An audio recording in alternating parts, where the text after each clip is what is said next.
Hi everyone, and welcome to my channel if you are new, and welcome back to all my current subscribers. Today I have 20 of your favorite dollar store farmhouse DIYs that I have created in the last few months compiled into one video. I hope you enjoy and you find tons of inspiration. Now let's get crafting. Using two of these barn-shaped signs from Dollar Tree, I'm going to remove the tags from both as well as those wooden pieces on the front. I'm using my Arrow staple remover, but you could also use like a Cricut spatula or a putty knife. Just slide it underneath these wood pieces and they come off very easily. You'll do that for both of the signs, and then for one of the signs you really want to make sure that you remove all of the paper, or at least get the majority of the paper off, and then sand that down nice and smooth, because you're going to use the back of one of the signs and you'll use the front of the other sign. So the one that you're going to use the front, just make sure it's nice and sanded down. Now don't throw those pieces away that we took off, because we're going to reuse those. We're going to use some of Dollar Tree's wood planks. They come 6 in a pack. So I'm going to flip this over where the front is facing the outside edge on my left. And then you want your chimneys to match. So this is going to have the back side facing to the right.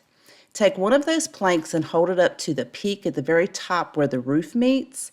And we're going to hold it off to the side so that we can mark where the chimney's top and bottom pieces are. Then I measured the width of the chimney, and I think it was about 5/8 of an inch. I measured that out on my wood plank and then drew a square so I would know where to cut these. I'm going to do the exact same thing on the other side for the other chimney. Once I get that marking done, I'm just going to use that as a reference and a guide on the left-hand side to make my marks on the right-hand side. Now, just like before, I'm going to score it with my utility knife a few times. Then I'll use my handheld miter shears. These are listed in my Amazon store in my description box below if you're interested. Once I have the two side pieces clipped, I can see the back side of it. I can draw a line to connect the two and know where to score that with my utility knife. Once I score it a few times, they'll pop right out. It'll give you a nice clean break. And now I want to make sure that everything's going to fit, but I also want to create an opening at the top since this is going to be a tissue box cover.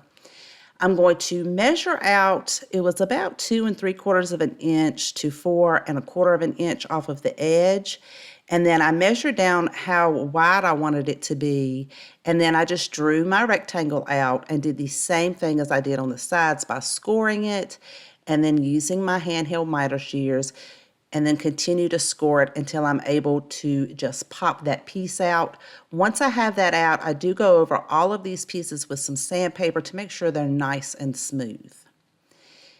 Now I'm going to flip it over to the side, and I'm using one of those planks. This will become the side of our barn, and it is not quite wide enough to go down to the bottom of the barn. So I'm going to measure the distance from the bottom of the roof to the bottom of the barn and see what difference I need to cut out for the bottom piece.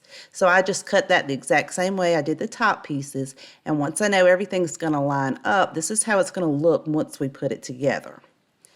So you'll cut one for the other side. So you're going to have 3 full planks for the roof, the one we cut out for the chimney, and then the 2 smaller pieces, and then the 2 pieces that we took off of the front.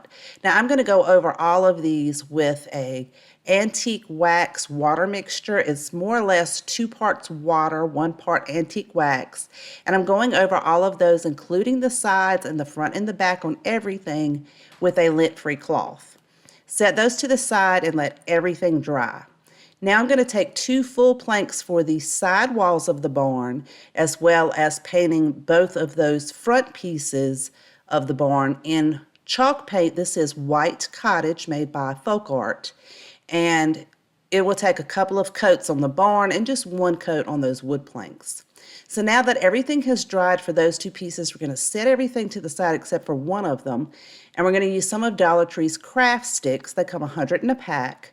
And I'm going to measure out 2 at 2 inches. We're going to create the window and barn door for this barn. So we're going to repeat this twice because we're going to make the exact same thing for the front and the back of the barns. Then the two side pieces, I measured out 1¼ inch. So that's going to make our square window at the top. And then I measured out 2 at 2½ inches for the top and bottom pieces of the barn door.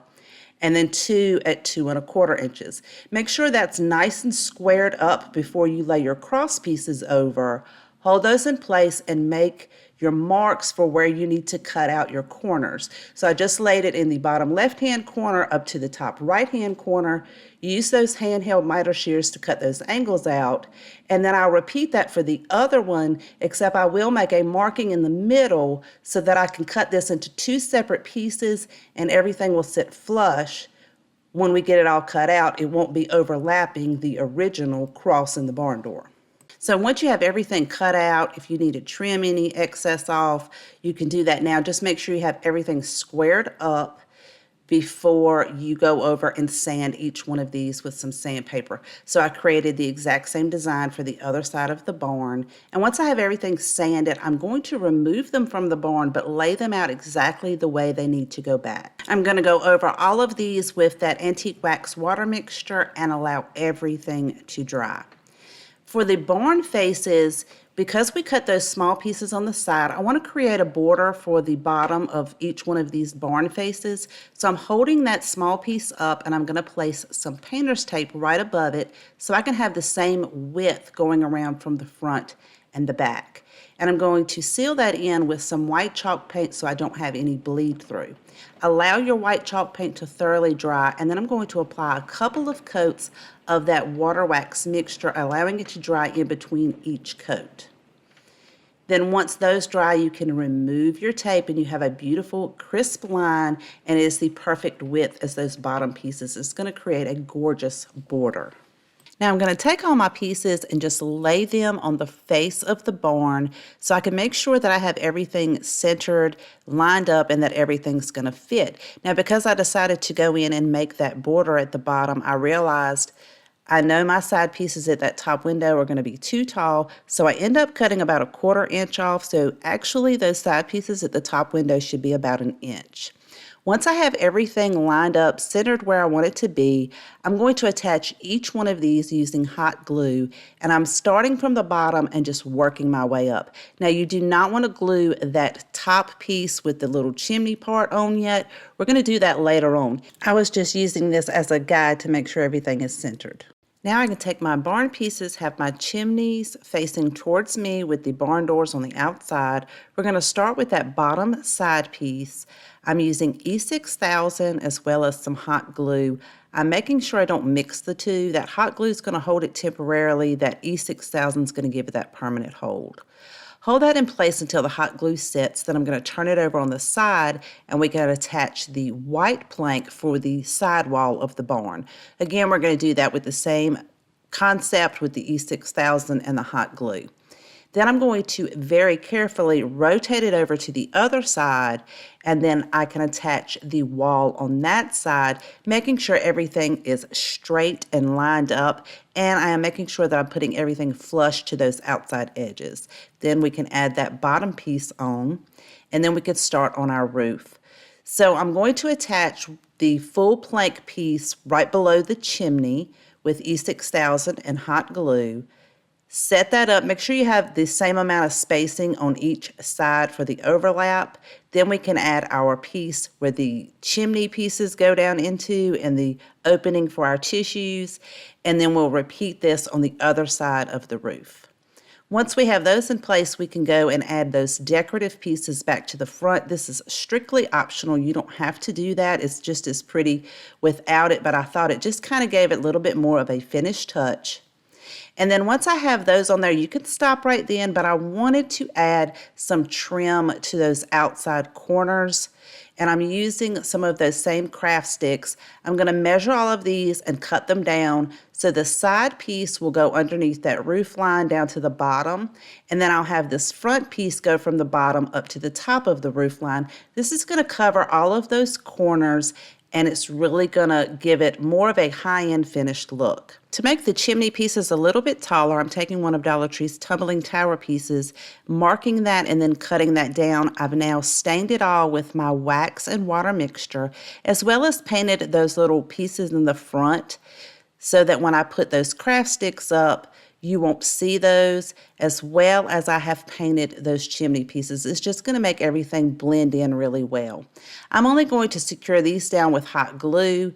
They're not really providing any support. They're more or less just decorative. And I'm going to add those side pieces on, and it just gives it just that finished touch on the sides. And then once I get the side pieces on there, I can go in and add my front pieces. That's also going to cover up the seams we have for those side walls, or the planks that we added for the side walls. And I think it just takes it up a notch. It looks so beautiful. You guys would have to let me know if you like it with or without the trim. But once you get all your trim on the front and the back, you can now take a square tissue box and set this over top of it. Feed your tissues through that opening, and now the tissue looks like a beautiful little smokestack coming out. You have a gorgeous way to display your tissues.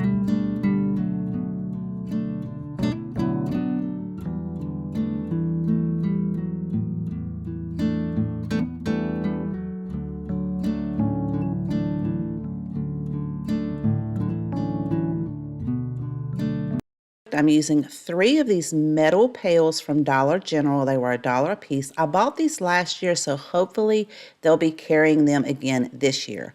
I'm also using a drill and drill bit. Now, if you do not feel comfortable doing that, another possibility would be to use one of these metal pails from Dollar Tree that already has the holes pre-drilled in it with the handles. They're about the same size as these. You could paint them, spray paint them, make them whatever color you like. I started off by drilling 2 holes in the back of the black one above the other, and then I'm going to drill 2 holes in the silver and white one side by side. Now just be very careful if you choose to recreate this project that you do not cut yourself, because these are metal pails. I'm using one of Dollar Tree's bicycle wheel wreath forms, as well as some zip ties, because I'm using the smaller zip ties. I'm going to attach 2 together so I can feed that through the 2 holes in the black pail and attach this to that spoke at the bottom. I'm going to wrap it around that spoke and pull it pretty tightly and add a couple more zip ties. Now, in the process of doing this, my spoke popped off, but we're going to fix that later on, and hopefully you won't have this problem. But as you can see here, it just popped off. So I decided to add 2 more holes to the silver and the white pail so that I would be able to add 2 zip ties. So I'm going to feed that through the bottom and up through the top. And I'll do the exact same thing on the white pail. So just to give it a little more security when I add it to those spokes on the wreath form. So once you have those pulled tight, you can attach these to the back side of your wreath form. So you see the clamp there because I'm holding that spoke in place, and I'll fix that later on in the project. Now once I had these pulled tight, they're still going to wobble up and down. So I decided I needed to go in and add another hole at the top so that I would be able to zip tie that to the spoke right above the pail. So I drilled 1 hole in the silver one and then 1 hole in the white one. Again, just be super careful not to cut yourself. I'm going to zip tie that to the spoke right above it and pull that in nice and tight. And then now my silver and white pail are nice and secured to the wreath form. Now I did go back in and add another zip tie on the back side to pull those 2 together just to give it some added security. For the bottom pail, I am going to add a hole on each side so that I could zip tie that to the outside spokes, again giving that some more stability. Then I did have to bend my spoke down just a little bit, but hopefully yours won't break so you won't have to worry about this. I added some E6000 and clamped that in place until that E6000 dried. I wanted to add a little something to the front, so I'm using one of these wooden 1/2-inch candle cups. You can find those at Hobby Lobby. I painted it with the black chalk paint and then applied it to the front of the spoke using some hot glue. Now you can decorate it with whatever florals you like. I absolutely love how this project turned out, and I really hope you guys like it too. Use two of these rectangular chalkboard signs as well as the two chalkboard house signs from Dollar Tree. Remove the tags and hangers and staples from the back. Some of the staples are pretty easy to remove. Some of them I had to use my staple remover. I have this listed in my Amazon store in my description box below if you're interested in one of those. We're going to take the rectangular piece and attach it to the inside of the house piece with all the chalkboards facing the outside. I'm attaching this using Gorilla Wood glue in the center, spreading that out, and then I'll put a dot of hot glue on each end to hold it temporarily until that wood glue sets up. You want to make sure you keep everything straight as possible. We're going to add that one side, and then once that hot glue sets, we'll turn it around and add the other rectangular piece on that side in the same manner with the wood glue and hot glue. Then we can attach that final house piece on the end, and I just found that it was easier to flip it over and add all my glue at one time so that I can just slide that house piece up to the edge, press real firmly, and make sure everything stays straight. Wipe any excess glue off, and this is how it should be looking. Then I'm going to take some of these ruler sticks. You can get a pack of 10 at Lowe's for about $1. We're going to use 5 of those. I ended up cutting those down to about 8 1/4 inch long so that I can create the bottom for our toolbox we're making.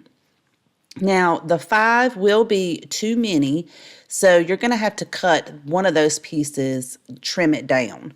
I'm attaching it temporarily using hot glue, and I'm making sure that I butt each one of those up next to the other one. When I get to that final piece, I'm going to flip it over and use my pencil and mark where I'm going to need to trim this down. So I used a utility knife and I scored it about 4 or 5 times, and then it was very easy to pop off, and then you can sand it down nice and smooth. I took the edge that I cut and made sure I placed that to the inside so the straight edge was on the outside. And since these pieces are wood, you could stain them, paint it whatever color you like. I'm going to dry brush white chalk paint around all of the wood parts, including about halfway down the inside of all 4 edges. And that's just in case you could see those inside pieces. I'm also going to take a dowel. This came in an assorted pack from Walmart, and I held that in the top corners of the houses so I could determine how far I needed to cut that down. Then I can place that in there using hot glue. This will be the handle for our toolbox. You want to press real firmly, and once the glue sets, dry brush over the handle to make it match. Now, to make it more secure, I do recommend that you take a staple gun and go around the outside edges of those paint sticks to give it a nice strong base. But this is how it's turning out. Now, if you're going to use the actual chalkboard signs to write on with chalk, you will need to season each one of these chalkboards. And to season that, all you need to do is take a piece of chalk and go over each one of these and kind of spread the chalk around and let it set a minute, and then you can wipe it off with a paper towel. This will keep it from, if you don't season it, the first time you write something on there, it will stay there forever. So it's just going to prevent it from staying there, and you'll be able to erase and draw and write whatever you want on there. So the possibilities with this little mini toolbox are endless, because you could take your Cricut and create decals, or you can add stickers, or you can write or draw on it, or you can leave it plain. I think it turned out beautiful, and there's so many different ways that you can decorate this piece. You guys let me know what you think. Using this house-shaped sign from Dollar Tree, I'm going to remove the sticker, sand all of that excess glue off, as well as use my staple remover to pull that top tab of the house roof off, and then remove that seashell foam sticker. I'm going to use my hammer to nail in those little staples or nail heads that were holding that wood piece on, and then I'm going to sand everything down and nice and smooth. Use my little desktop vacuum cleaner to clean all that debris up, and I have that listed in my Amazon store below if you are interested in one of those. We're using one of Dollar Tree's wood slats, and I held that up in front of the house to make a mark so that I can cut this down evenly with the bottom of the house. I'm using some scrap wood. It measures about 1 inch wide to 1/4 inch deep. I've had this in my pile for a while. I want to add this to the roof line. So I want to cut this down to make sure it's flush with the peak of the roof, and then a little bit of overhang on the end. So that measures about 4 1/4 inches. And so for the second piece, because it's going to need to extend to the end of the original piece, I need to measure that at 4 1/2 inches because the wood is 1/4 inch deep. I'm using my handheld miter box and saw, and this was very easy to cut, including that wood slat. I thought it was going to be a little bit difficult because it was thick, but it was super easy to cut those off. Then I'm going to sand everything down nice and smooth, clean all that debris off, and I'm using antique wax made by Waverly, applying this with a brush. And because I didn't have any wet baby wipes left, I just wet a paper towel to go over that, blend it in, and wipe all of the excess wax off. I did this for all 3 pieces on all of the sides. On the back side of our house frame, I'm going to give this 2 coats of Waverly's white chalk paint, allowing it to dry in between coats. Also making sure to get all of those outside edges, including under that roof line. Now, I like to complete my projects and allow them to have a really finished look, so I am going to apply some craft paper to the back side of this house. So if it doesn't bother you that it's not finished, you can just completely skip this part. I'm going to attach that craft paper using a glue stick, and if you get some on the outside, just wipe that excess off, but it will dry clear. I'm making sure to get those outside edges so my paper does not peel up later. Just apply that on there and smooth it out, and then we can flip this over and start adding our wood pieces. The wood slat's going to go on the bottom in the front of the house, making sure it's flush to the outside edges, and I am attaching this using some Gorilla Hot Glue. You could also add a couple of staples or nails in there once your glue sets. Then I'm going to apply the shortest wood piece to the roof first, making sure it's flush to the corner at the top peak of the house, as well as flush to the back side of our house piece because I want that overhang to stick out in the front. Again, I'm going to attach that using the Gorilla Hot Glue, and then I can add that second piece, making sure that it extends onto the first piece. So you'll add a little bit of hot glue to the end of your first piece on there as well as down the roof line, line everything up, and then apply a little bit of pressure to allow that glue to set. This is turning out so pretty. I printed a decal on my Cricut. I know that not everyone has a Cricut, so I have this as a free printable on my website, and the link to my website is in my description box below. This is just a way for me to give back to you guys for being so supportive by subscribing to my channel, watching my videos, and all of your encouraging and beautiful comments that you guys leave me. I appreciate you all so much. And this is just a simple way for me to help give back to you guys. So I applied this decal right to the top part of the sign, and it says, "This is our happy place." Now I did pull up a little bit of paint when I peeled that transfer tape back, so I had to touch that up, but I love how this project turned out.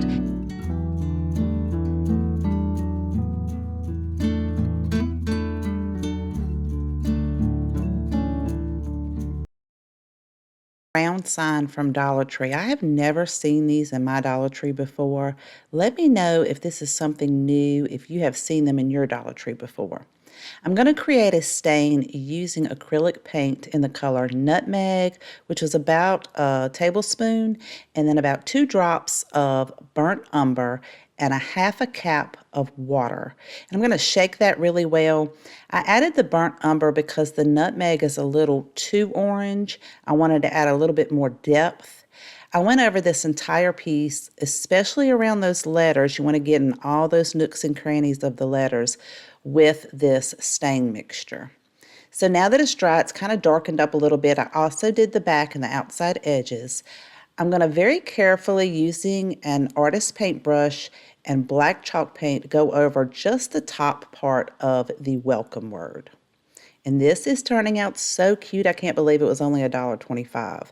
I'm going to reattach the hanger. I'm going to put a new hanger. You could leave the hanger that was already on there, but I didn't want to get stain or paint on it. So I just took it off, and I'm just adding another jute twine hanger just by folding it in half and feeding that loop through, and then knotting it at the end, gluing it, and cutting that excess off. I'm going to use some scrap greenery that I have in my stash. It came off of a bundle from Hobby Lobby, and I'm going to overlap those in the center and attach them using floral wire. So I just put 3 pieces on each side, and you just want to wrap it really tight so everything will stay together. I'm also going to glue this down using some hot glue right in the center. And then I'm going to use some florals from Hobby Lobby. They're just some really beautiful bundles that you can find, and I always get mine when they're on sale, when they're either 40 or 50% off. I just laid out the placement that I wanted and glued those down. Then I'm going to create a bow using this buffalo check ribbon. I have this listed in my Amazon store, in my description box below if you're interested. If you want to see the full tutorial, a more in-depth how to create this bow, I will leave a video link in my description box below on how to create this similar type of bow. It just gives you step-by-step instructions. And once I have that done, I'm going to glue it right in the center of the flowers. And I love how this turned out. It is so pretty and only cost a few dollars. Using these 5-gallon stir sticks from Walmart, you get 3 in a pack for $1. You're going to need 6 cut down to 13 inches and 2 cut down to 8.5 inches. The end pieces off of 2 of those, I cut about 1 inch off of the very end, and then I took my sandpaper and sanded all of those edges down smooth. Now you can cut these with your handheld miter box, which I have one of those listed in my Amazon store in my description box below if you're interested. I'm using a square so that I can line everything up, make sure it is straight, and each one of these are pushed together firmly. I'm going to take the 2 8.5-inch pieces, and I'll be placing one at the top and the bottom. I measured about 1/2 inch from the bottom and the top to make a mark so I would know exactly where to place these. I applied wood glue and spread that out evenly.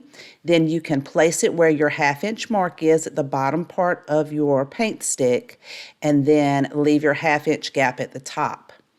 I placed a couple of books on there so that it would set and have firm pressure and all the glue would adhere.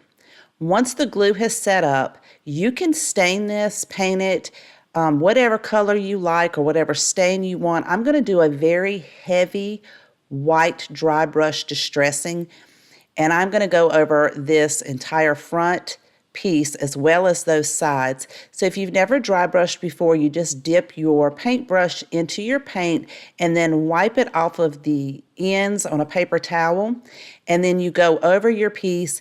And I dry brushed it where it was mostly white and you just saw a little bit of that natural wood peek through.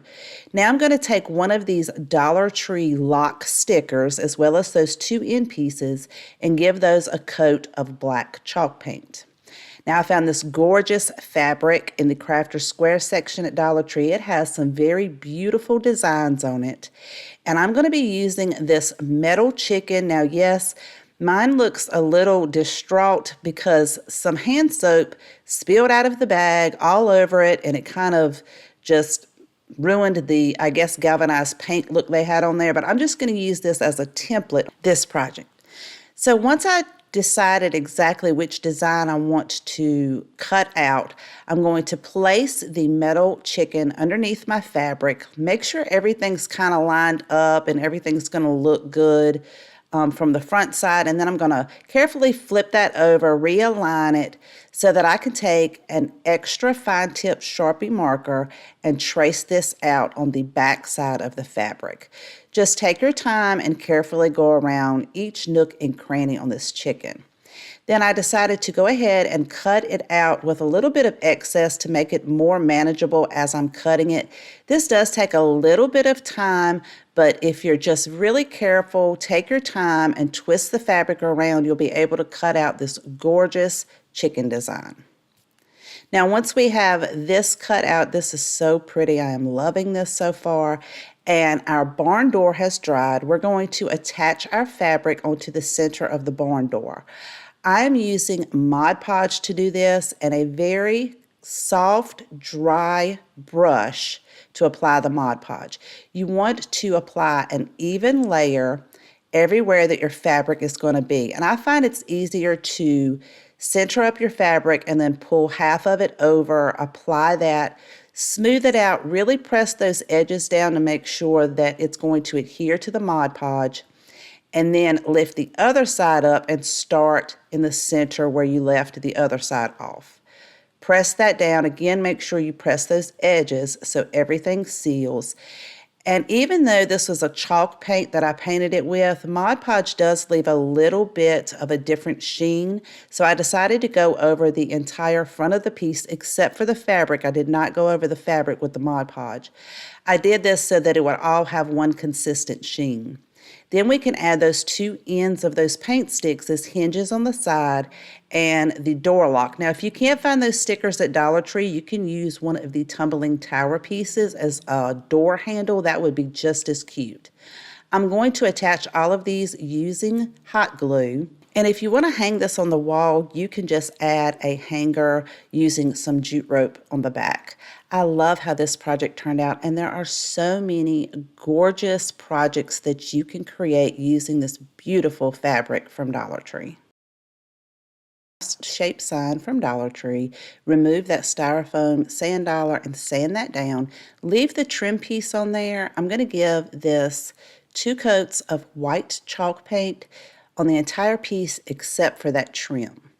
The trim, I'm going to use some black chalk paint and very carefully try to get a nice crisp line on the front of that, as well as paint the top part of the roof in the black chalk paint. So once you finish up, it should look something like this. Then I'm going to use 22 of the tumbling tower pieces from Dollar Tree. I'm going to glue 3 of those side by side to make one set of 3. I'm going to do that to make 6 sets. So you'll have 6 sets of 3, and then I'm going to glue one set on top of the other, and then glue another set on top of that. So it'll be 9 of those tumbling tower pieces in one block. And I'll make 2 sets of those, so 2 sets of 9. Using one of Dollar Tree's wood crates, we're going to take those 4 individual tumbling tower pieces. We're going to be gluing those inside of the crate. You want to make sure that the tumbling tower piece is flush to the bottom of the crate. So you're going to glue it to the bottom as well as that back side. I'm going to put 1 on each corner, and then I'll split the difference for the other 2. So once you have all 4 glued down, you want to make sure they're all flush to the bottom so everything is even at the top. It should look like this.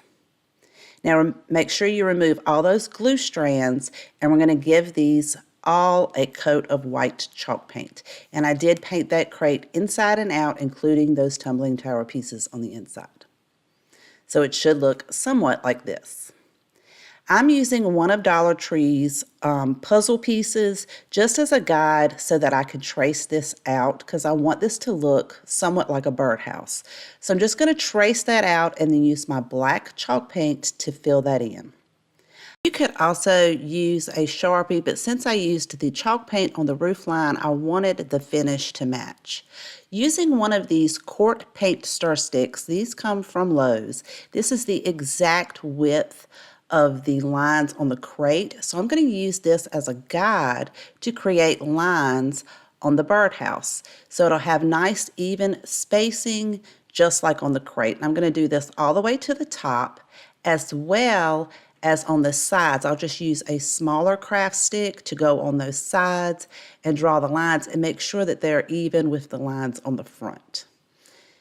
I'll do that for both sides. I'm going to take a clean, soft bristled paintbrush and go over each one of the pencil lines that I made. It's going to smudge it and smear it and give it a beautiful distressed look. I'll do this over the entire piece. And then I'm going to take that wood crate and use my pencil to go in between all of the wood slats that are on the front. And I'll also add a little bit to the edging at the top and the bottom and the corners. And then I'll take that paint stick and draw the lines on the side so everything is cohesive and matches. And then I'll take the paintbrush and do the exact same thing we did for the birdhouse and smudge it and give it a beautiful distressed look. Now, because this is pencil marks, they will continue to smudge. So to seal that in, I'm going to use some matte Mod Podge and go over this entire piece so that once that Mod Podge dries, you can't smear those pencil marks anymore. To create a wreath to go around the black circle that we painted for the birdhouse, I'm taking some boxwood greenery and just cutting each of the individual leaves off, and I'm going to place those around in the same direction, overlapping one another using hot glue. So you'll just add a dot of hot glue, and then each leaf will overlap until you go all the way around. Now I do go in and add a second layer on the inside to make it look like a nice full wreath. Now we can attach the birdhouse on top of our tumbling tower pieces by putting glue on the top part of each one of those tumbling tower pieces as well as the back side of our crate. So I'm going to apply that and then set it in there and apply firm pressure to make sure that everything is even and that everything has adhered well. I wanted to add a little something to the front of the crate, so I printed out the word home. I have this as a free printable on my website. The link is in my description box below. I cut that down to size, and then I'll make pencil marks all over the back side of each of the letters, and then use painter's tape to tape this and hold it in place so that I can use my pencil to trace over each one of those letters with firm pressure so that it will transfer onto my project. Now, once you have that transferred over, you can take a Sharpie. I'm going to use an extra fine-tipped Sharpie and go over each one of these letters and fill it in. And then I'll go back over it a couple of times until I get it to the thickness that I want. There are two ways you can decorate this. You can put your 2 blocks in the bottom. I'm not going to glue them down. I'm just going to set them in there.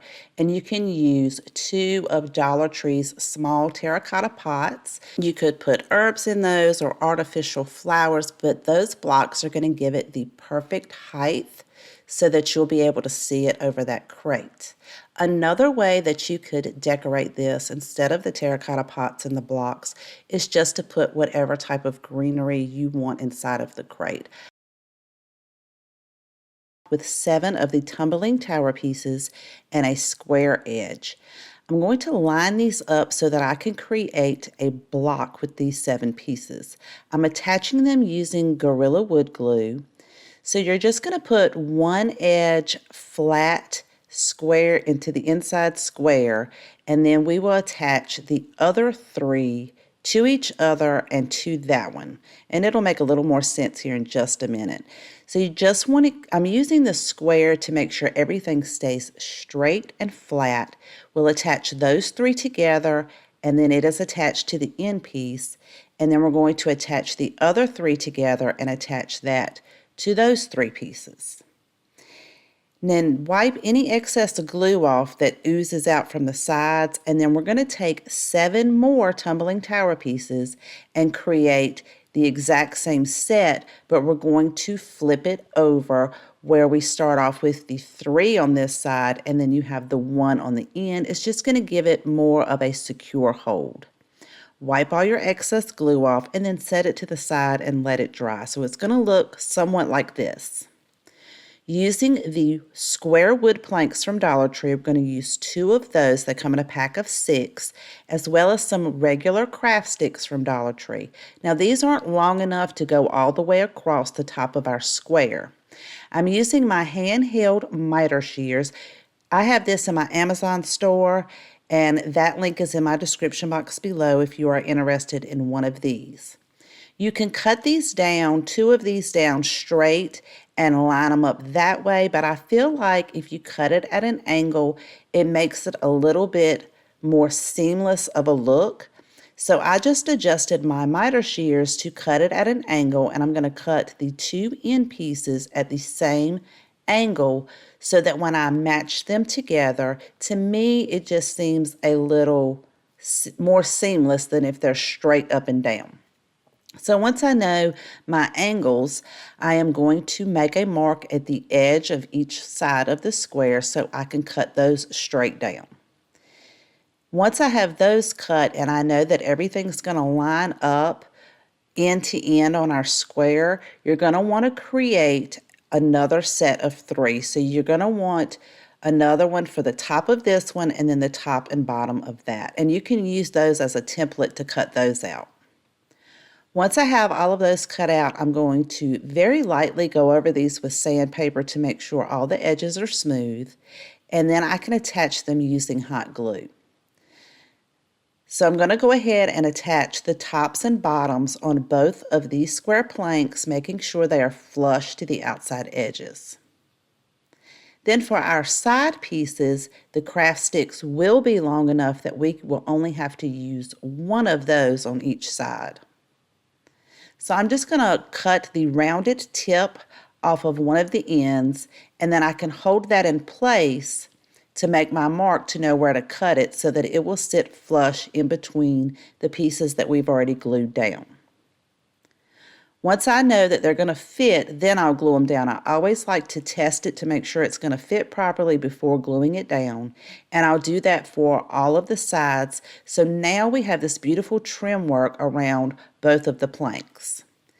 Now we can create our cross pieces in the middle. Again, we're going to need to use 2 craft sticks because they are not long enough to go all the way across.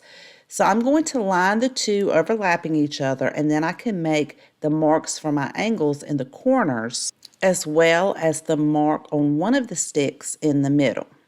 So I'm just using our outside edges there in the corners as a guide for me to draw these angles out, and then I can use my handheld miter shears to cut each of those angles. Then I can place these back into the inside corners of our frame, and then I'm going to lay the whole stick on the bottom and the angle that I cut on the top so I can make a mark so I'll know where to cut this one down so that both of those angles will meet perfectly in the middle. Once again, I line it up to make sure everything's going to be straight and fit before I glue it down. And then once those are glued in place, you can create the other side of our cross by doing the exact same thing.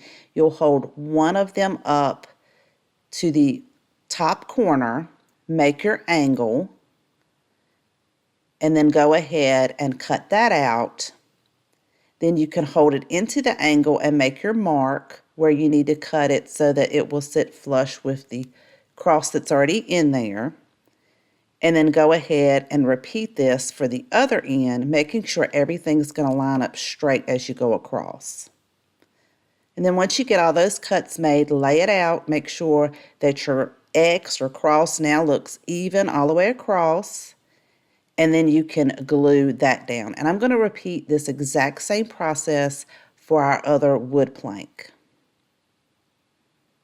So it should be looking like this. It's just so cute. I love this barn door look. I hope you guys like it too. Once I have the other one done, I am going to go over it with some sandpaper to make sure all the edges are smooth, but also to remove any of the hot glue strands that may have appeared as we were gluing these on. I also went over the wood block that we created from the tumbling tower pieces. Now you can stain it. You can paint it whatever color you like, but I do like to paint a lot of stuff white because my kitchen cabinets are dark, and I like the pops of white to kind of play off of the darkness in my kitchen.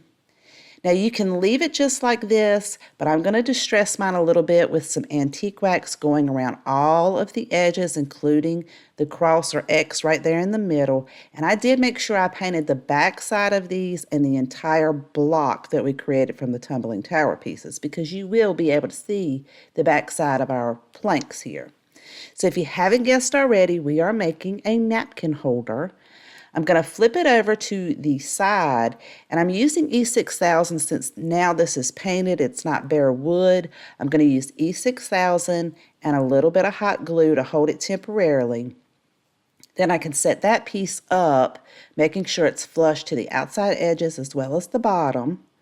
And then once that hot glue sets, if you have any of the E6000 come out, make sure you wipe that off. Then we can flip it around and we can attach the other side using the same method, putting that E6000 and hot glue on the sides. And then once you attach this and you let your glue set up, this project's finished. It is so pretty. I love this cute napkin holder, and it holds quite a few napkins.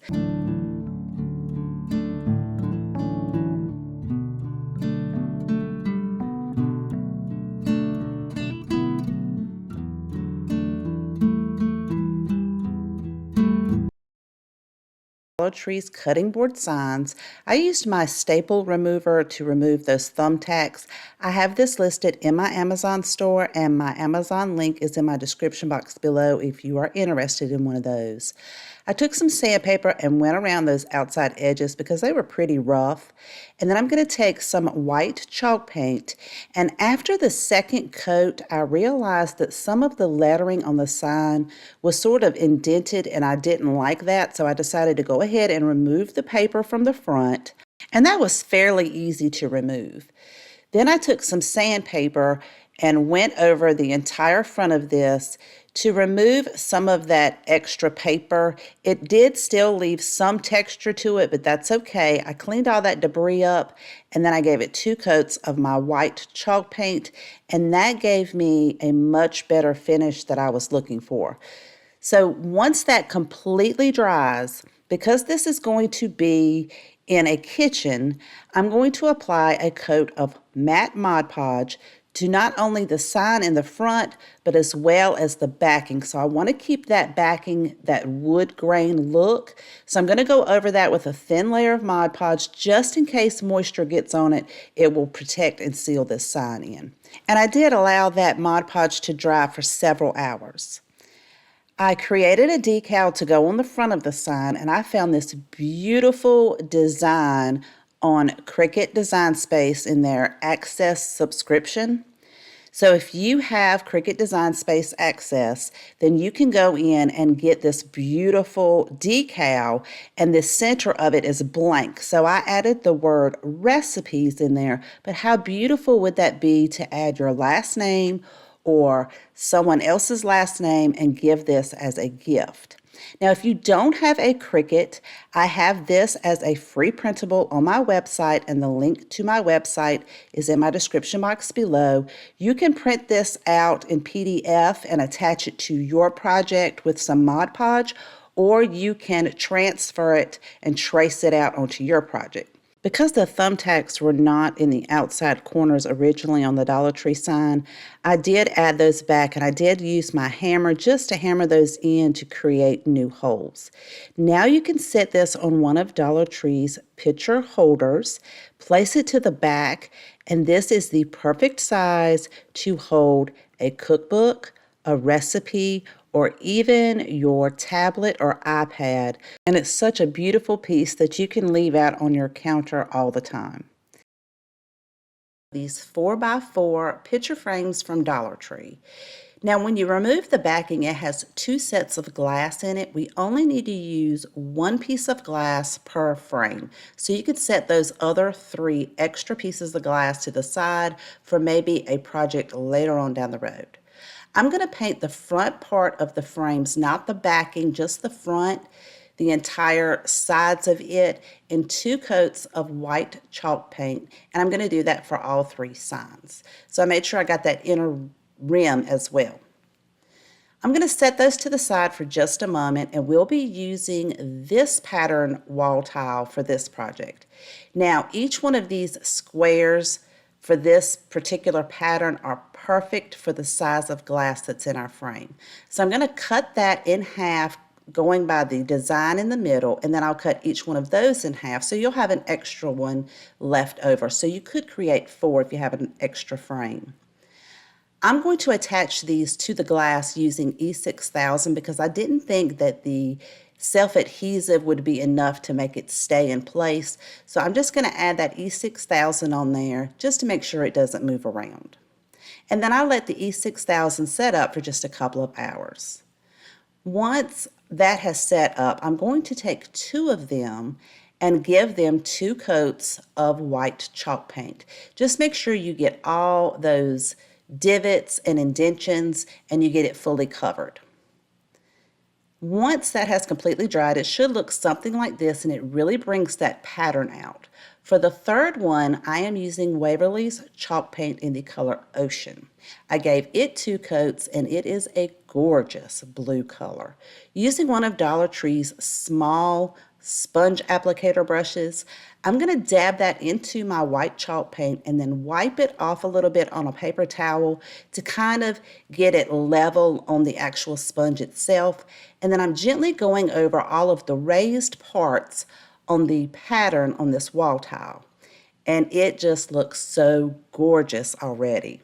For the 2 white ones, I'm going to do the exact same thing, except I'm going to go over these parts with the Ocean blue chalk paint. And just look how that pattern comes to life. It is absolutely gorgeous. Now it has like a cross in the center where there are some lines. So I use the side of the sponge just to gently go over those and bring that out. You'll want to make sure that your paint has thoroughly dried before you put these back into your frames. And then you can just put your backings in, slide your little tabs over, and you have a beautiful trio of wall art. It already has the hanger built in to the back of the frame, and I absolutely love how this project turned out. I love that blue color. You guys let me know what you think.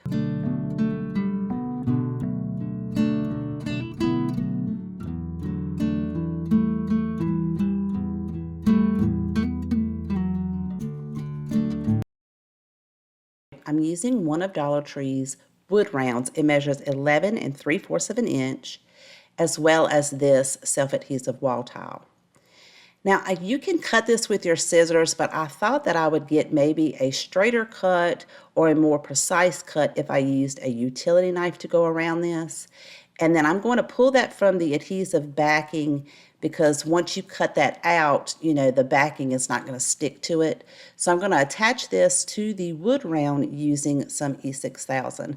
I also added some to the side where the parts were not indented, so I could make sure that the center sealed as well. After I have allowed that E6000 to dry, I'm going to use that same beautiful blue Ocean chalk paint made by Waverly and give this 2 coats. I also made sure to paint the outside rim because you may be able to see that when we finish this project up. This color was so gorgeous in our previous project, I just knew that I wanted to do it for this project. So again, I'm going to use that same technique we did in project number 4 by taking that sponge applicator and dabbing it into the white chalk paint and going over all of the designs that are raised on this wall tile.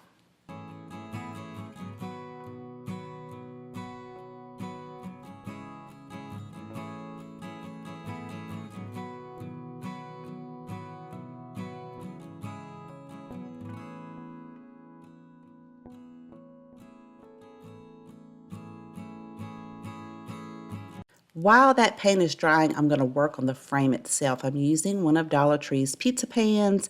It measures 13 inches, and mine had a few dings in it, so I'm going to push those down flat with my hammer. I'm going to paint the outside rim with 2 coats of white chalk paint, and because I have to paint the backside rim, I just went ahead and painted the entire backing. Now, I want this to look like faux wood, so it would create a wood frame around our beautiful medallion piece that we've made. So to do that, I'm using some antique wax and a wet paintbrush. And then I'm just going to dab it into the wax, go around those areas, and smear it in. So as you're kind of smearing it in, that lighter white paint will peek through, and it's going to give you a faux wood look. I allowed the back side to dry before I flipped it over and did the front rim. I'm also going to add 6 of the tumbling tower pieces onto the inside bottom of the pizza pan so that we can bring our medallion up level with the outside rim. Since this is going on metal, I'm using E6000 rather than hot glue because hot glue will kind of pop off too easy.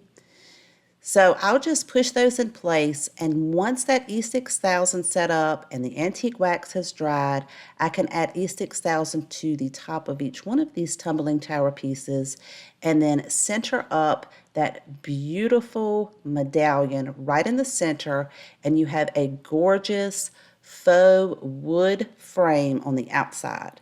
Now I'm going to go ahead and add a hanger to mine just in case I want to hang it up later, and I'm using some jute rope and a couple of pieces of ribbon.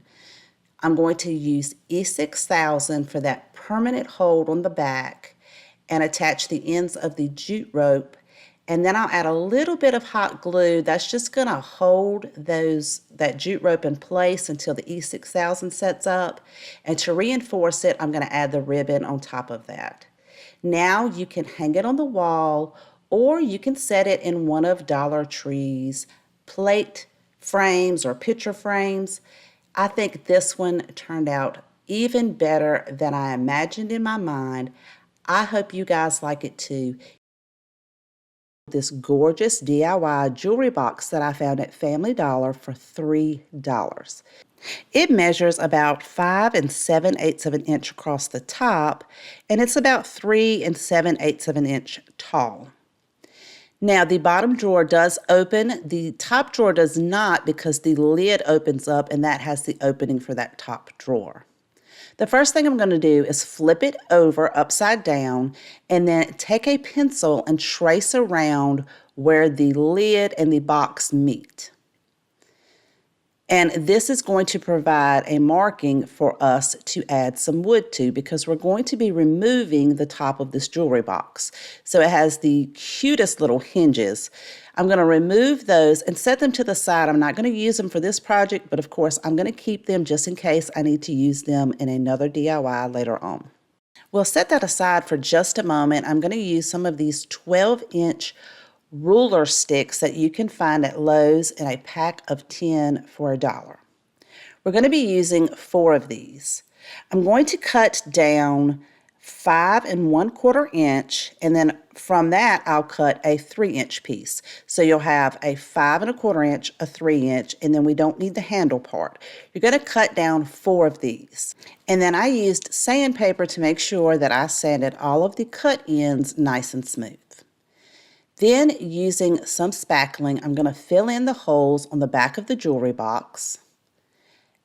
And then I'm going to take some Gorilla wood glue and glue these pieces together. Just sandwich 2 of them together so that make sure that they are flush on each end and each side. And this is going to make 2 sets of these. So you'll have 2 sets of the 3-inch pieces, and then we're going to do the exact same thing for the 5 1/4 inch pieces, gluing 2 of them together and making a set of 2. When you combine these 2 ruler sticks together, they are the exact width of the wood that was used to make this jewelry box. And you'll see why that is important in just a minute. So once that glue has set up, we're going to be attaching these where we made our marking at the top lid of the jewelry box. You want to make sure that you keep your wood pieces that you glue together on the outside of the line. So you want the line that you drew to be on the inside of where you place these wood pieces, and keep them as straight as possible because this is going to become the lid for our lantern, and we need it to be exactly the same size as the top of the jewelry box where we took the lid off, the opening for that top drawer. so that when we put our dowels in there, everything will stay straight and even. So once I have all of those pieces in place, it should look something like this. You're going to set it aside and let that glue set up before you do any type of sanding. Now I'm going to take some 3/4-inch dowels that you find at Dollar Tree in a package, and I'm going to cut 4 of those down to 9 inches. Again, I'm going to make sure that I sand the cut ends flat so that when I assemble it, everything will sit flat.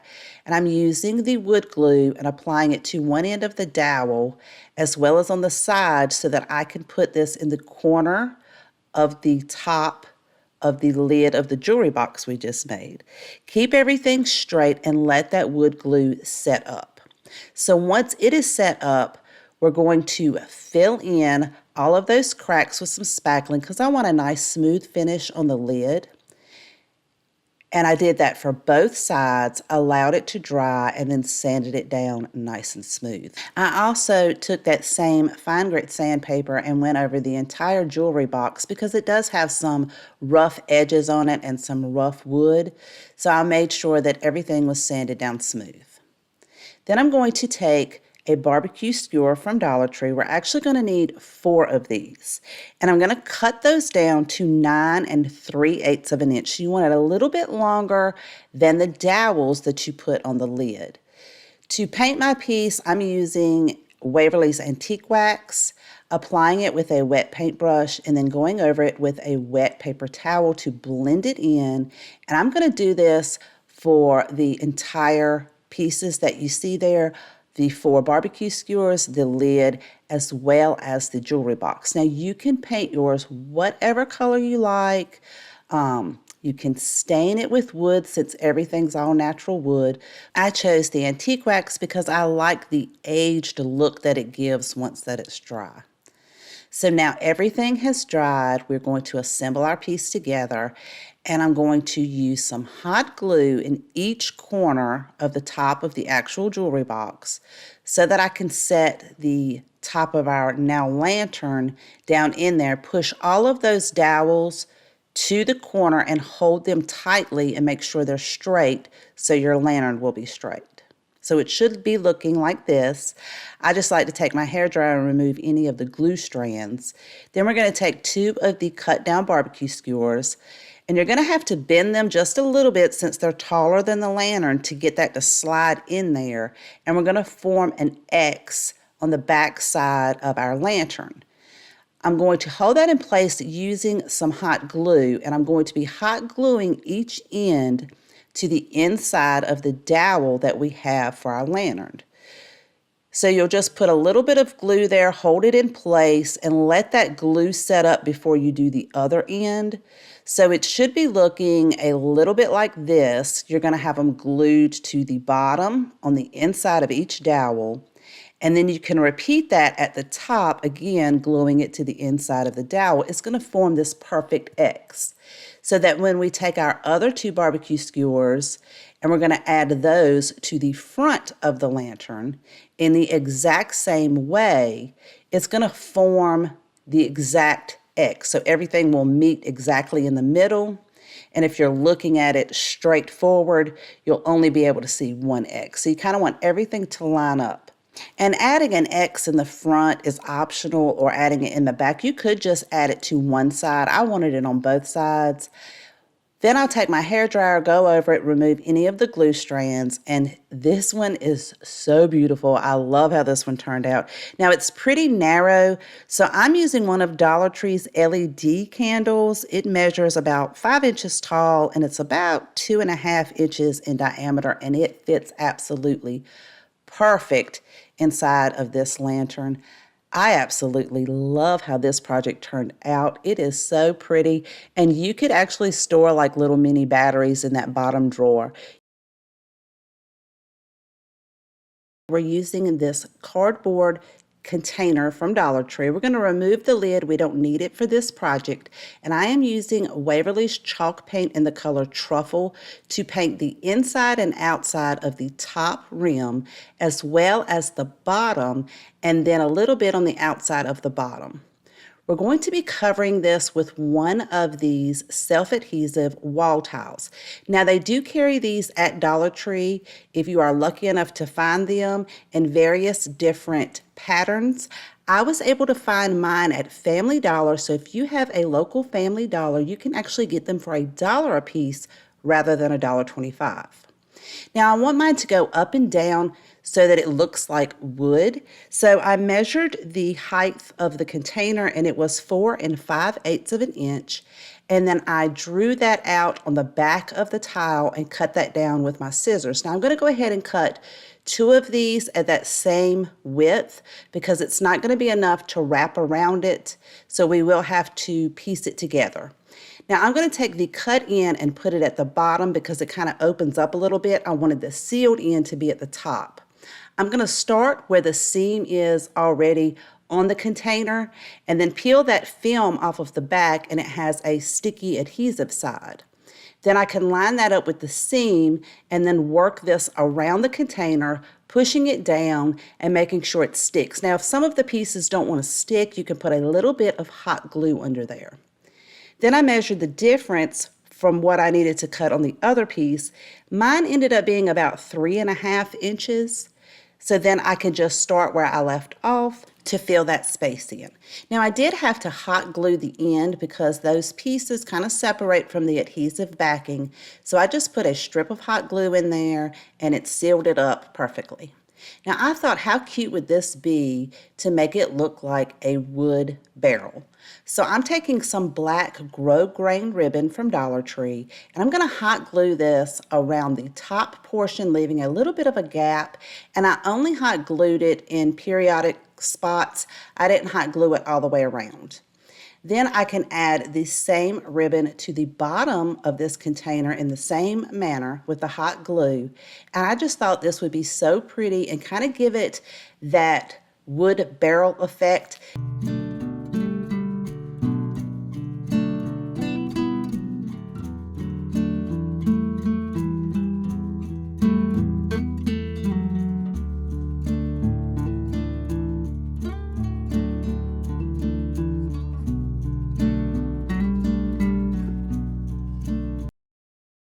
Using one of Dollar Tree's plastic serving trays.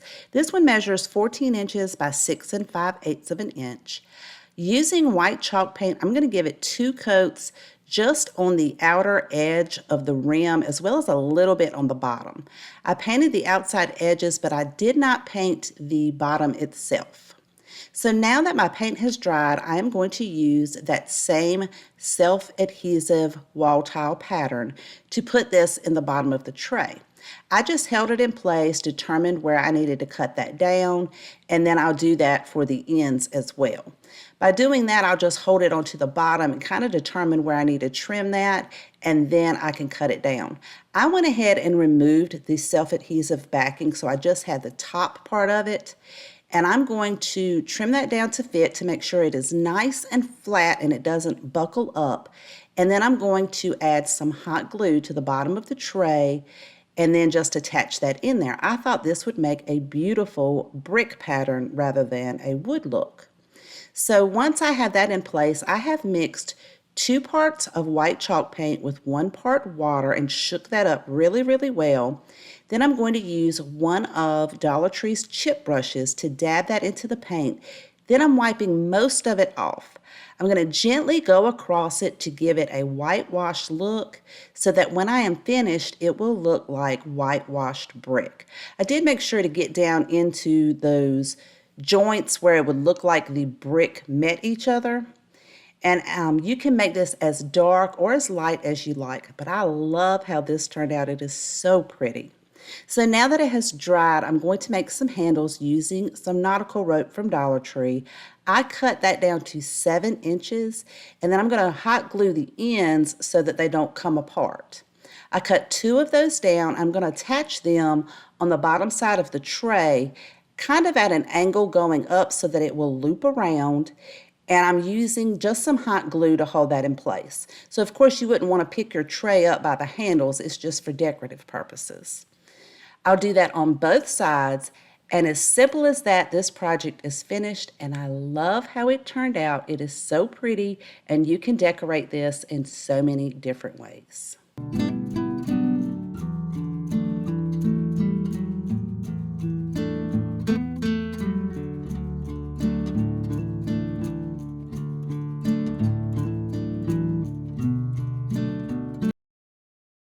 The Dollar Tree race car tracks. I actually found mine at Family Dollar for $1. So if you want to save that extra 50 cents, Family Dollar does carry these.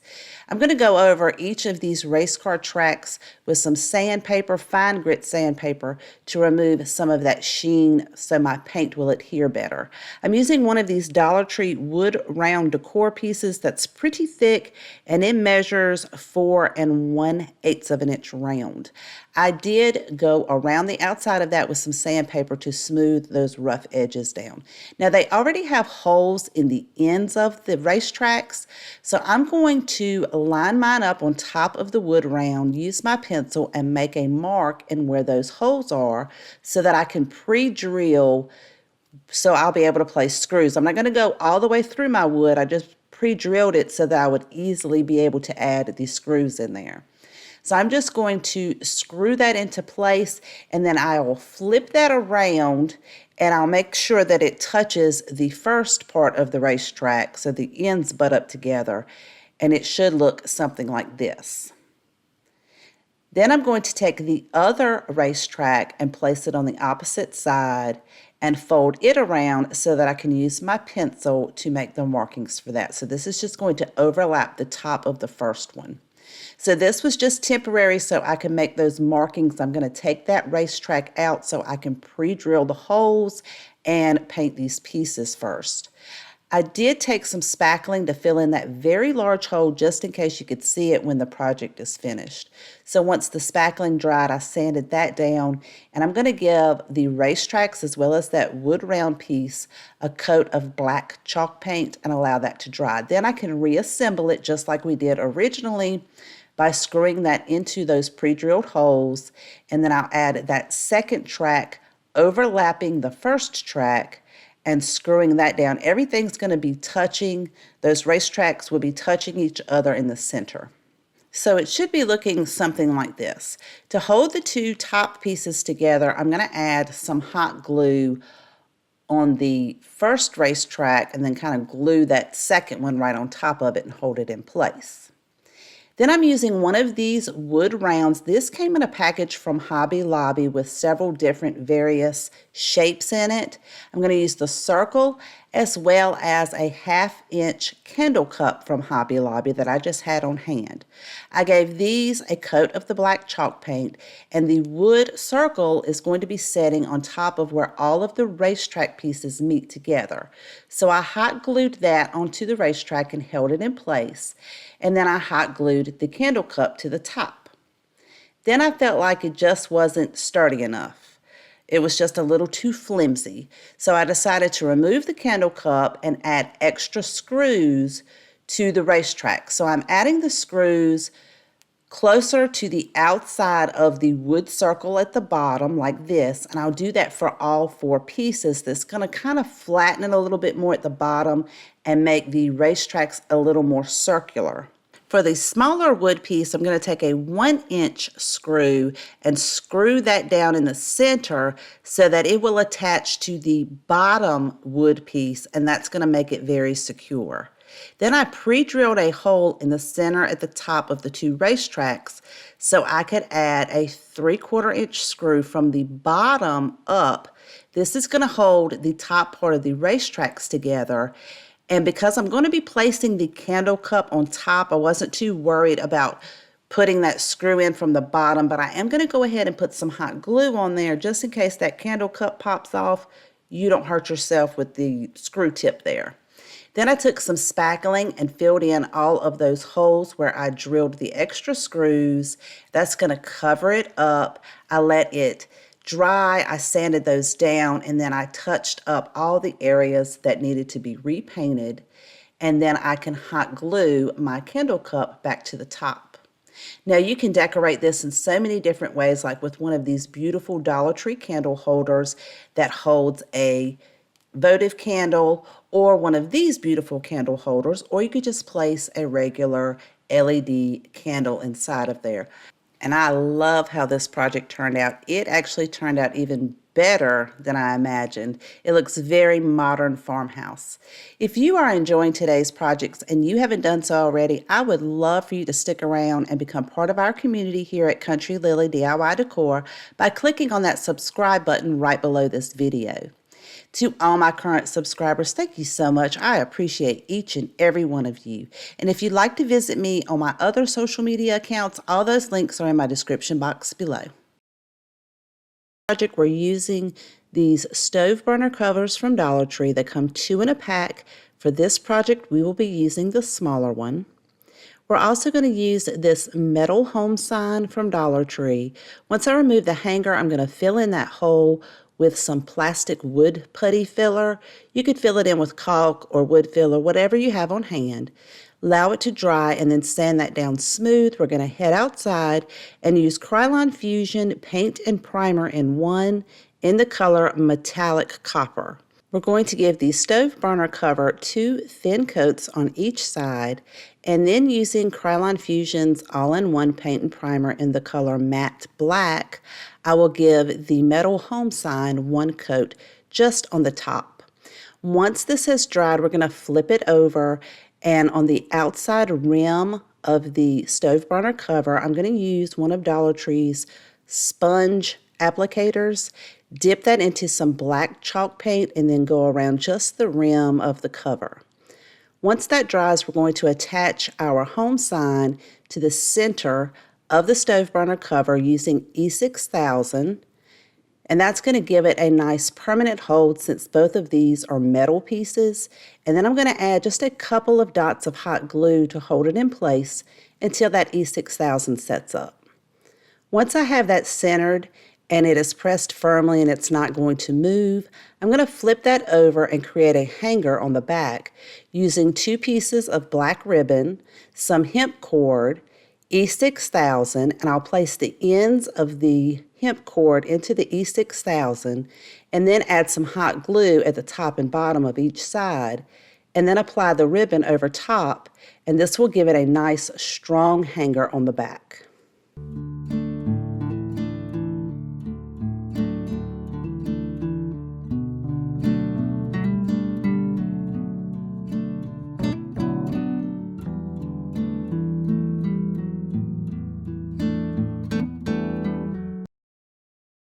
I finally found the cathedral arches at Dollar Tree. I was so excited. I'm going to remove the sign from the front and keep that because I will be putting this back on. But I did take some sandpaper because it had some rough edging on the inside, sanded that down as well as the front. Once I wipe that down, I'm going to take it outside, give it 1 coat of the matte black spray paint, and make sure you get in all of those grooves. Using this 5x7 wood piece from Dollar Tree. Again, those outside edges are super rough, so I took some fine grit sandpaper and went over all of that, wiped the debris down. Then I'm going to use Waverly's Antique Wax, apply this with a brush, and then using a wet paper towel, blend it all in and kind of lighten it up. And as you're blending and it is lightening up, that wood grain really shows through. This is beautiful. I love the design on this piece. Now, once that dries, we're going to take our cathedral arch and apply the sign back to the center.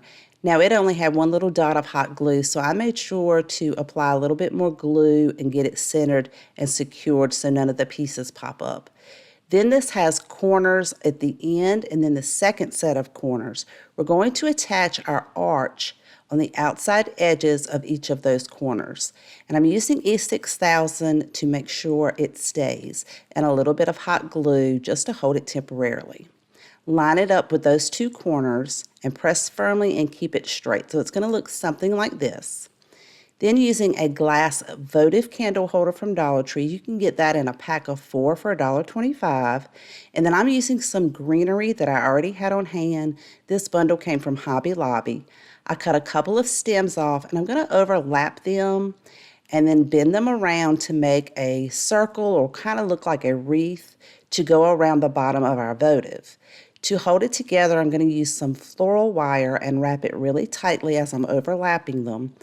And then make sure that you tuck your floral wire down so you don't scratch anything or cut yourself when you are picking this up.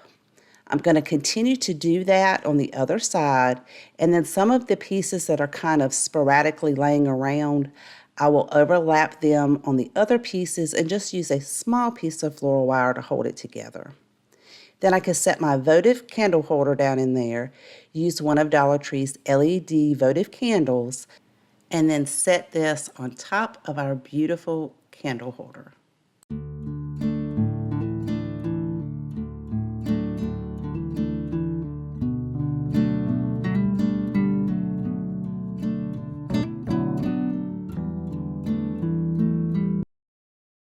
Using another cathedral arch, remove the sign and save it for later. Again, we're going to sand down in between those arches to get all of those rough edges off. And I'm using an 8x10 picture frame that I already had on hand, and the glass is already removed. Although both of the pieces are white, they're a different white, so I'm going to take them both outside and using Krylon Fusion's paint and primer in one in the color matte white, I'll give each one of these 2 coats so that now they will match. Using the backing of the picture frame and some faux leather from Dollar Tree, they have black, brown, and white. I'm going to use this to cover the backing. I'm going to apply some hot glue around the border only of the backing of the picture frame, and then I can flip this over and set it directly on top of the back of the faux leather. Press firmly and make sure all of the edging have sealed, and then I could take my scissors and cut the excess off. Now you could certainly use poster board or scrapbook paper, but I wanted to use this leather because of the beautiful texture it has on it. Then I can apply this back into the picture frame, and then we'll take our cathedral arch and reapply the sign to the front. But before we attach our arch to the leather on the picture frame, we're going to remove the hanger from the back so that it will sit flat, but we're going to reinsert that screw so that the 2 pieces will stay together. Then using some E6000 and hot glue, we can attach this to the center of our picture frame directly to the leather. And I love how this piece turned out, and I hope you guys like it too.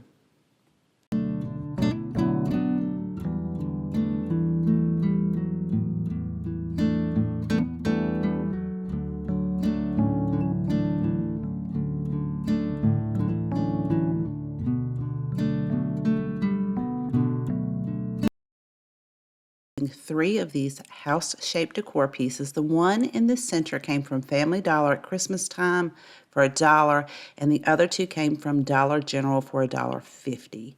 I'm going to remove that metal piece at the top using a pair of pliers, and then I'm going to remove the pieces from the front. So I originally wanted to remove the trim, but then I realized this is actually MDF with just a thin piece of wood on top, and I broke it, so I decided not to remove the trim. I will glue that back on later.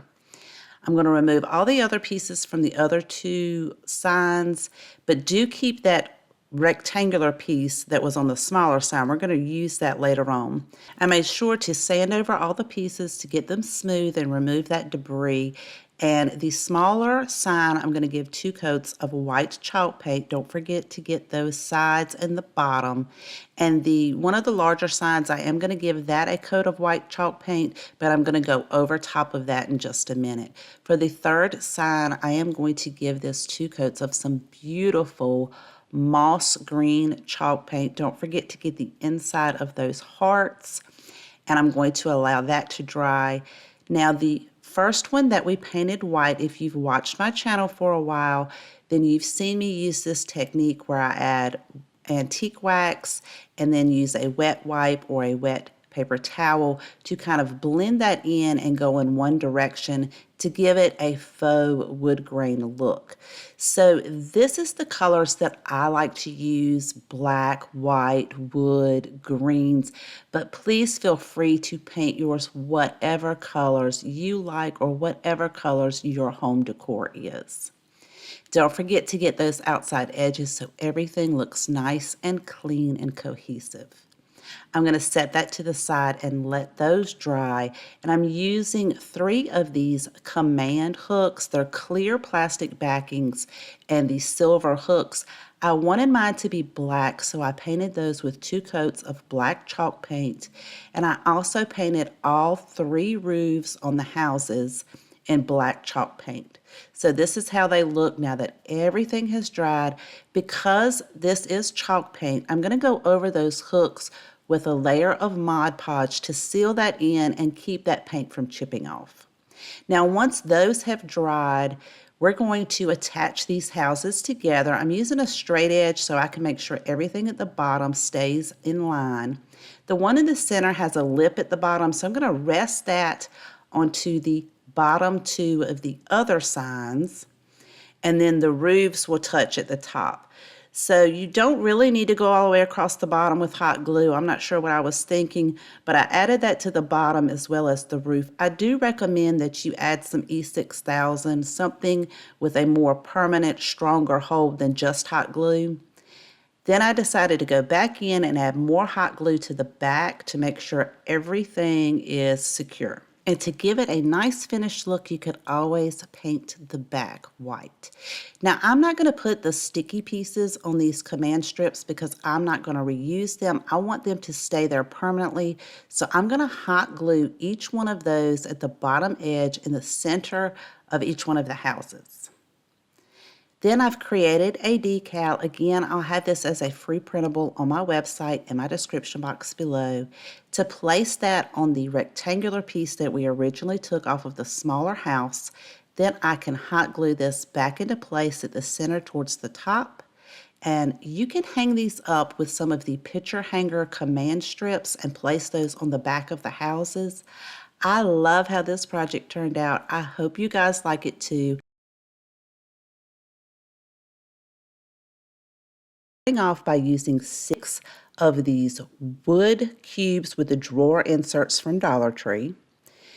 And I'm going to take that same stain that we used in our previous project, and I'm going to go over all of these pieces. So when we put our drawer inserts back in, we're going to put that design that's on there to the inside so we have the flat side to the outside of the drawer. I also made sure that I stained the insides of these. Now I'm going to attach 2 sets of 3 together using hot glue. You could also use wood glue if you don't have any stain there and you just have the bare wood. As you're gluing this, you want to make sure that you keep them flush to the top side as well as the inside, because not all of these boxes are the exact same size. So on that side, you want that to be flush on this side, and you'll see why in a minute when we put everything together. So I did stain the outside of the drawers, but not the inside of the drawers. Then we're going to place those in there, set them to the side. We're using one of these wood trays and one of these house signs from Dollar Tree. The house sign measures 4 5/8 across and 6.5 inches from top to bottom. And the tray measures a little bit more than 4 5/8 from side to side and 6 5/8 from top to bottom. We'll pop that back part of the house sign out, sand that down, and then I'm going to peel the sticker because I'm going to use the back part as the front, but I did sand the other part or the back part of that sign because I'm going to paint it as well. I'm going to stain the tray with the same stain as well as the frame for the house, all parts except for the inside part bottom of the tray. I'm using some of these quart paint stir sticks. You can get these from Lowe's. And I cut that down to get a straight edge and then hold that in place to make a mark so I'll know where to cut, and we can use this to cover up the handles on the inside of the tray. So you're going to use one of those quart paint stir sticks as well as one regular size craft stick. You'll cut 2 of each of those down, and they're going to fit perfectly inside this tray to cover up that handle. Then I'm going to use that same stain and stain those as well. While they're drying, I'm going to take some black chalk paint and paint the back part of our house sign, as well as very carefully paint the bottom inside part of the tray. And this will take 2 coats. Now that everything has dried, I can attach those craft sticks into the inside of the tray to cover up those handles. And this is how it should be looking once you get those in there. And I'm just going to hold them in place using hot glue, and I'll do the exact same thing on the other side. Make sure you press really firmly so that everything is secured in place. Then we can attach the backing to our house frame, and see here I painted the back side of that as well. Taking 6 of the tumbling tower pieces as well as 6 wood cubes, these come from Dollar Tree, I gave all of those a coat of black paint. Now they're going to be going on the bottom of our drawer inserts, and these will become the feet. So you want the front part of the tumbling tower piece and the side piece to be flush to the front and each side of the front of your drawer sets. And then place 1 in the back. And you'll do the exact same thing on the other side. So you have 1 on each side and 1 in the back, and make sure they're flush to the front and the sides. Then we'll take our tray and our house, and we're going to attach them to the drawer sets. You want the bottom of the tray to be flush with the bottom foot on one of the drawer sets, and also flush to the front because the tray itself is not as wide as those drawers, so you'll want to hold that in place and keep it flush to the front of the drawer set. Then we can attach the other side using hot glue, keeping it flush in those same areas just like we did the other side. And see, this is what I mean about the back is not as thick as those drawers, so you want to keep it flush to the front. Then we can add hot glue to the sides of the drawers and the top of that tray, so we can add our house and keep it flush to the front and push those sides in to get all that glue to adhere. Now I wanted to create a shelf for the inside of the tray, so I'm going to take some of those wood cubes and glue those right into the back of the tray in the center where the bottom 2 drawers meet. And I ended up using 3 wood cubes on each side, and that will bring it flush to the front part of the tray. Then I'm going to take some of those paint stir sticks as well as some of those regular craft sticks. Just like we covered the inside handles of the tray, I'm going to cut those down so we can create our shelf. You'll need 3 of the regular craft sticks. 1 of these is going to cover up the front of our shelf, and then 2 of the quart paint stir sticks. I'm going to give each one of these a coat of that brown stain, and then if any areas need to be touched up, I can go in and touch those areas up with the stain. Then I'm going to take those 6 wood cubes that we painted black and line them up into the center of each one of the drawers. Then I can attach each one using hot glue. I didn't measure them because these drawers are not exactly the same, so I just eyeballed it and tried to get them as centered as possible. Now I take my hair dryer, go in on the high setting, and try to remove all of those glue strands. Then we can attach our craft sticks to our wood cubes on the inside of the tray. I started off by going through the bottom first, add those 2 sticks with the hot glue. Then I can add the other 2 sticks on the top part of those wood cubes. And then once everything is in place, I can take that last one and glue it to the wood cubes in the front to give it a nice finished look. And then this project is done. I hope you enjoyed today's video, found tons of inspiration. And if you enjoy these mega videos, I'll have a playlist at the end of this video. Thank you for watching. Please take care, and I will see you next time.